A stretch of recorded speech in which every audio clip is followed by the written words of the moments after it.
Assalamualaikum warahmatullahi wabarakatuh. Kami dari kelompok 7 akan mempresentasikan hasil diskusi kami, yaitu tentang analisis kepemimpinan, kekuasaan, dan pengelolaan perubahan di organisasi PT Ice Ice Cream. Dan ini nama-nama anggotanya, yaitu yang pertama ada Saya Muhammad Ilham Saifuddin. Saya Alvita Zibramovic. Saya Yusuf Valentino. Saya Muhammad Ramli Hartanto. dan saya Muhammad Afif Al-Haki. PT Ice Ice Cream adalah perusahaan yang bergerak di dalam industri es krim dengan kantor pusat di Singapura dan pabrik-pabrik utama di Indonesia. Didirikan pada November 2014, Ice bertujuan menjadi merek es krim yang paling populer di Asia Tenggara. Menyediakan produk dengan kualitas tinggi, inovasi dan kenikmatan yang dapat meningkatkan kebahagiaan konsumen. Perusahaan ini memiliki sejumlah pabrik di Indonesia, termasuk di Cikarang, Mojokerto, dan Sumatera Utara. Ice juga dikenal dengan komitmennya terhadap kualitas halal, di mana produk mereka telah mendapatkan sertifikat halal dari LPPOM MUI. Selain itu, Ice memiliki berbagai produk es krim yang populer di pasar Indonesia dan Asia Tenggara, dengan fokus pada inovasi dan gaya hidup sehat. Analisis gaya kepemimpinan. Yang pertama ada kepemimpinan transformasional yang berfokus pada motivasi dan pemberdayaan karyawan, menciptakan lingkungan inovatif dan berorientasi perubahan. Yang kedua ada kepemimpinan otokratis, yaitu pengambilan keputusan terpusat, terutama di bagian produksi, kontrol ketat dalam operasional untuk efisiensi dan kualitas. Yang ketiga ada kepemimpinan demokratis, yaitu karyawan yang dilibatkan dalam pengambilan keputusan dan kolaborasi tim dalam pengembangan produk dan strategi. Keempat, kepemimpinan laissez-faire, kebebasan dalam inovasi, terutama di riset dan pengembangan, memberikan ruang bagi kreativitas dan ide baru. Yang kelima, kepemimpinan berorientasi hasil, yaitu fokus pada pencapaian target jangka pendek dan panjang. Lalu evaluasi kinerja berdasarkan hasil yang tercapai. Keenam, ada kepemimpinan situasional, yaitu menyesuaikan gaya kepemimpinan berdasarkan situasi dan kebutuhan. 3. Faktor yang mempengaruhi gaya kepemimpinan. 1. Budaya perusahaan mendukung inovasi dan kerja tim. Yang kedua, tantangan industri menuntut keputusan cepat dan tepat. Yang ketiga, ukuran perusahaan beralih dari oktokratis ke lebih inklusif seiring perkembangan. Distribusi kekuasaan dan wewenang. Yang pertama, struktur organisasi PT Ice Ice Cream. Puncak manajemen eksekutif, diskresi dan CEO memegang kuasaan strategis dan pengambilan keputusan utama. Yang kedua, tingkat menengah, manajer divisi pemasaran produksi keuangan memiliki wewenang untuk mengelola operasional masing-masing divisi. Yang kedua, kekuasaan terpusat dan terdesentralisasi. Terpusat, keputusan strategis dan kebijakan penting dibuat oleh manajemen puncak, misal ekspansi pasar, kebijakan harga.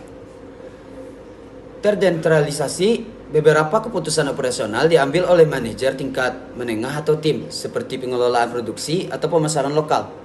Yang ketiga ada distribusi wewenang di setiap divisi.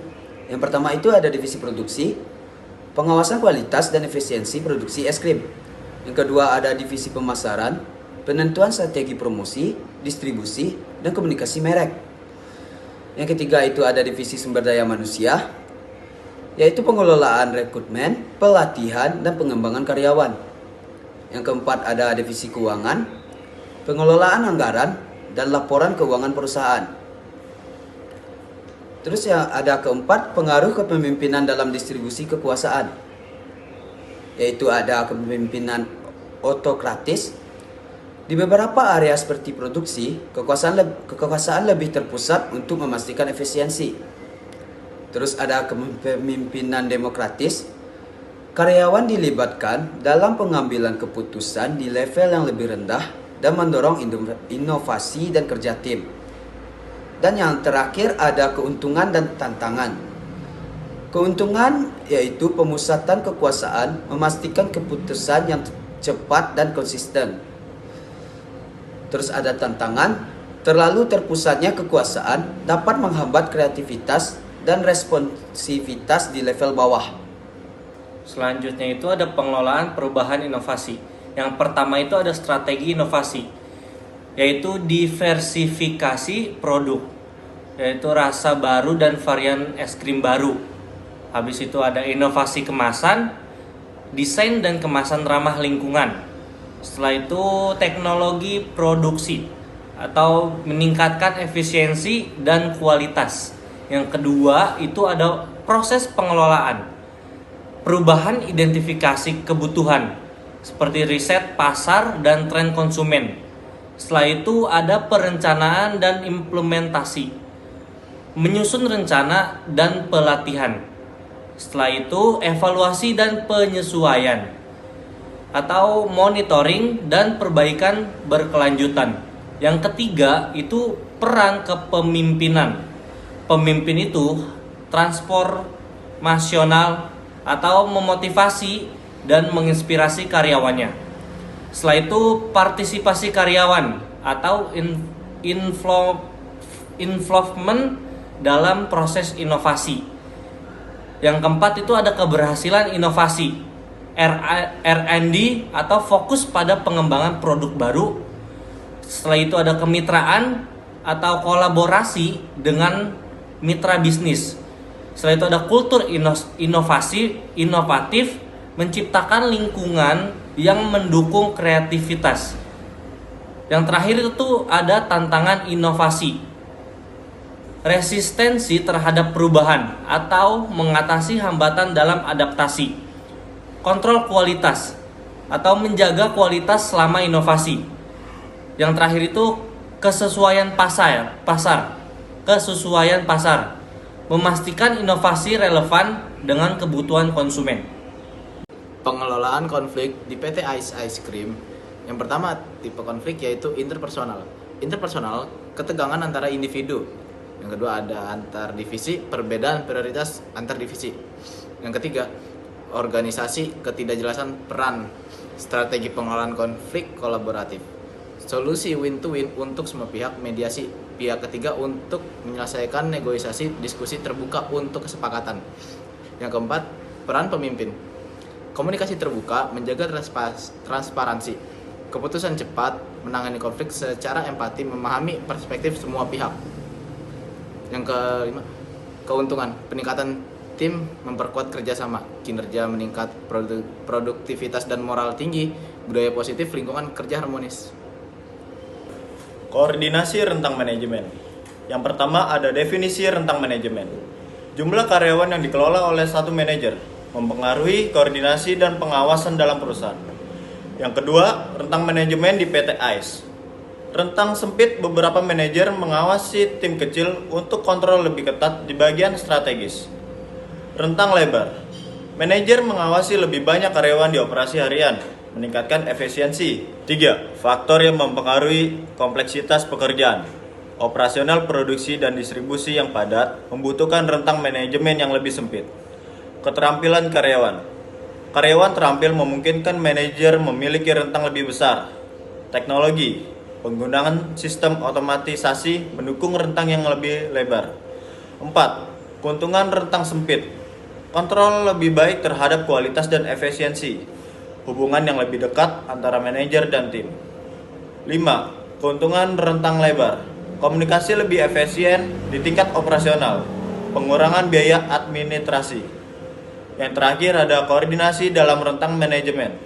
Komunikasi efektif, saluran komunikasi yang jelas antar divisi, delegasi tugas didelegasikan dengan jelas untuk menghindari tumpang tindih. Rekomendasi. 1. Rekomendasi kepemimpinan, yaitu ada memperkuat kepemimpinan transformasional, fokus pada pemberdayaan karyawan untuk mendukung inovasi, meningkatkan motivasi dan keterlibatan tim dalam pencapaian tujuan perusahaan. Lalu ada kembangkan kepemimpinan demokratis, melibatkan karyawan dalam proses pengambilan keputusan, mendorong kolaborasi antar tim. Yang kedua, rekomendasi kekuasaan. Ada perkuat pemberdayaan manajer menengah, yaitu memberikan otonomi lebih dalam pengambilan keputusan operasional untuk meningkatkan fleksibilitas dan responsivitas, seimbangkan kekuasaan terpusat dan terdesentralisasi.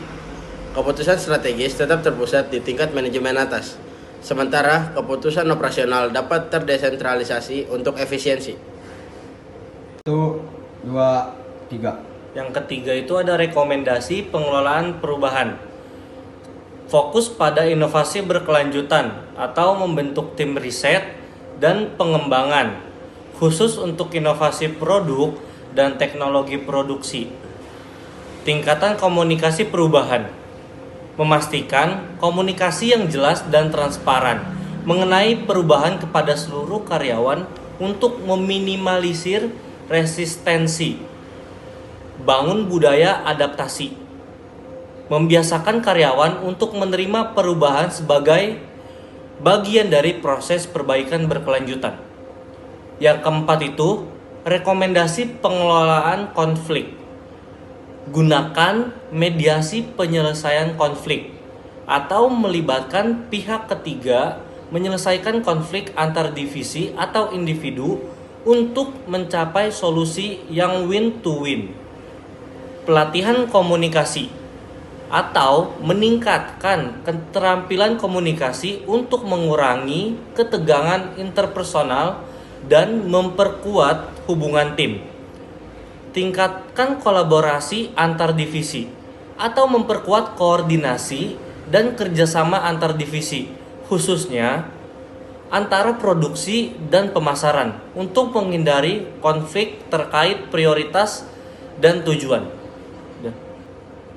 Penutup dari presentasi kami, yaitu seperti kesimpulan, dalam studi kasus ini, kita telah menganalisis berbagai aspek penting yang mempengaruhi keberhasilan PT Ice Ice Cream dalam menjalankan operasional dan menghadapi tantangan pasar.